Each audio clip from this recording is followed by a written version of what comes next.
بریم برای آموزش این برست فید جذاب. مرحله اول ما رو نمدار میکنیم برای تقسیم بندی بهتر. حالا بالای سر و بغل سر رو از هم جدا میکنیم. قسمت ساید و بک رو جدا میکنیم. سکشن ها رو بر اساس شکلی که قراره در فاینال کار بسازیم برش میزنیم. 6 میل برای تخلیه حجم دورمون استفاده میکنیم. دوستان من خط صفرم با خط زن ایجاد کردم اینجا، ولی شما سعی کنید با شماره 25 ماشین این کار رو انجام بدید.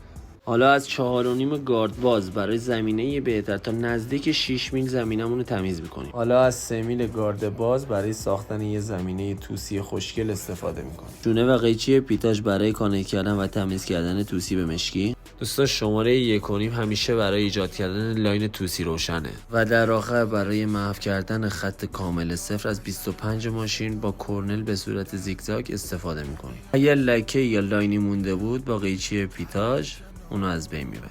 برای خط شقیقه یه راهنما از قسمت شقیقه و از پایین یه هلال به اون وصل میکنیم. ممنونم که تا اینجای ویدیو رو دیدید و همراه من بودید. بچه‌ها فالو یادتون نره. آموزش‌های بیشتر تو پیجم میتونید ببینید.